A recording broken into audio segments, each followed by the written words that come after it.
I've been thinking a lot about medicine this past year. On New Year's Eve 2022, I was out on a date with my lovely partner. We were crossing the street, trying to get back to our car, when we both slipped and fell on an icy patch of sidewalk. She scrambled back up, nimbly, uninjured, and when I moved to join her, I realized something was really wrong. I looked down, and I realized that my left foot was pointing the wrong direction. In the space of 15 minutes, I went from blissfully daydreaming about my taco dinner to sitting in the back of an ambulance, getting pumped full of painkillers. Luckily, I live in Denver, Colorado, where people break their ankles doing much more daring and adventurous activities all the time. I received really wonderful medical care from a fabulous team of paramedics, ER doctors, orthopedic surgeons, physical therapists, and others. And today, I'm pleased to report that I am the proud owner and operator of a brand new titanium ankle. Oh, thank you. But the recovery was long, hard, and frustrating.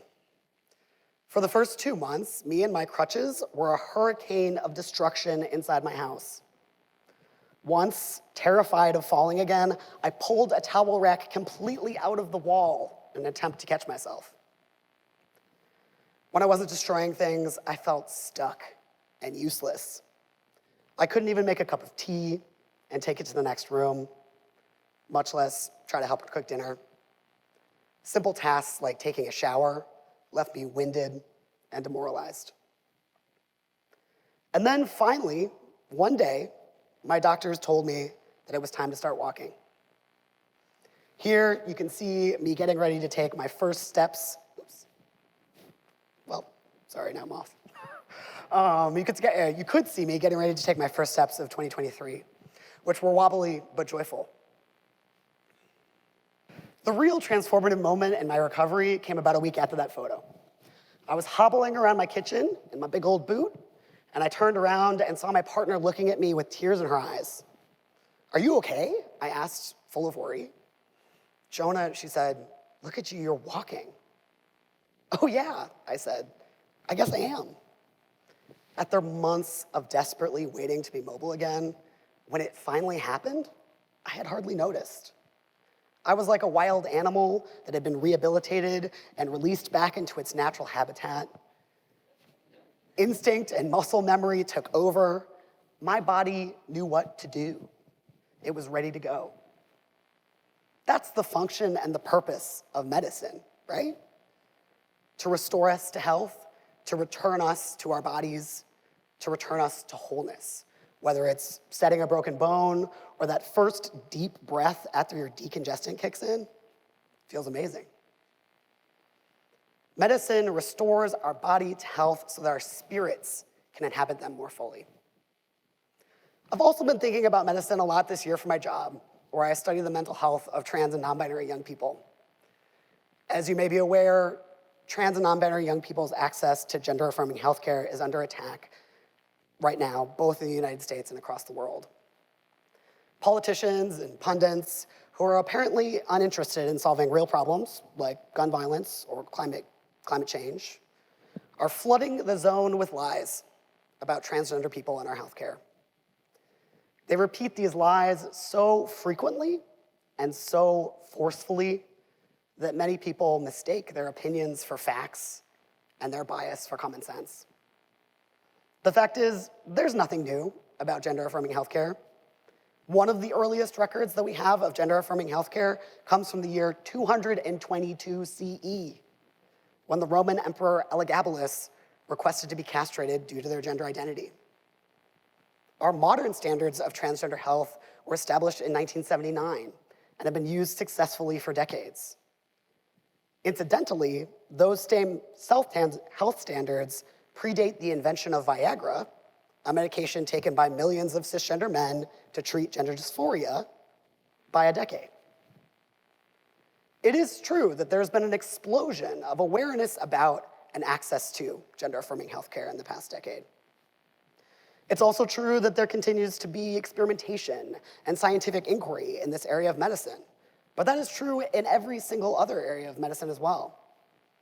When we invent new medical technologies like vaccines that use RNA instead of DNA, or cancer treatments designed to be specified to a patient's genome, these accomplishments are rightly hailed as miracles. But the same advancements in gender-affirming healthcare are treated with suspicion and distrust. There is also a shocking amount of misinformation about potential side effects of gender-affirming healthcare. Again, it is true that some people can experience negative side effects from gender-affirming treatments, or that those treatments can negatively interact with a patient's other health conditions or their medications. But again, that is true for literally every single other medication on the planet, from Advil to opioids. And the conversation about balancing positive effects with side effects is a standard conversation in modern medicine. In fact, gender-affirming healthcare uses the informed consent model, which means that patients are presented with documentation of all of the potential effects and side effects of their healthcare, and they're asked to sign and affirm that they understand them. Therefore, one could argue that trans and non-binary people are much more informed about the potential negative impacts of their healthcare than other people pursuing other forms of healthcare.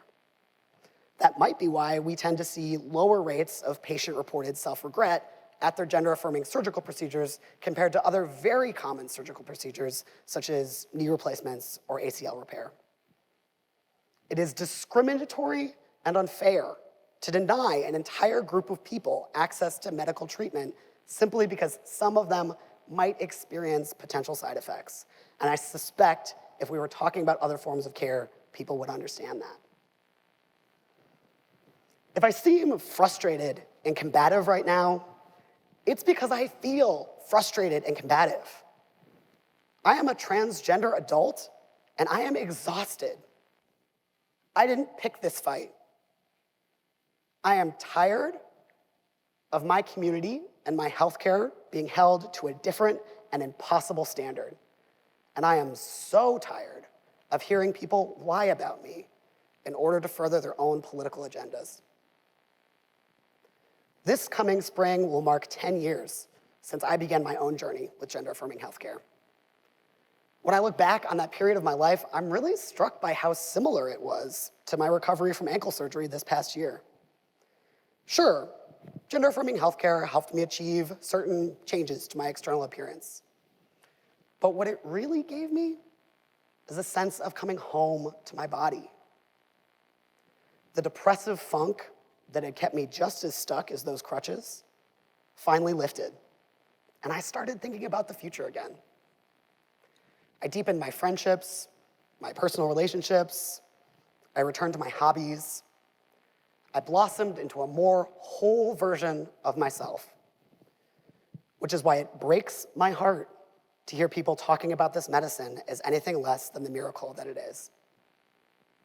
And so the next time someone tries to debate gender-affirming healthcare with you, please don't get sucked into the distractions and the lies. Please remember that this so-called debate is about the right to healing and the right to feeling comfortable inside your own body, your own skin. The next time someone tries to debate gender-affirming healthcare with you, I invite you to think about the last time you felt healed. Whether it was those first wobbly steps after months on crutches, or that sweet feeling of relief after the migraine goes away, or the triumph of endurance when your cancer goes into remission. Please don't let anyone take away my healthcare just because it's different from yours. Thank you.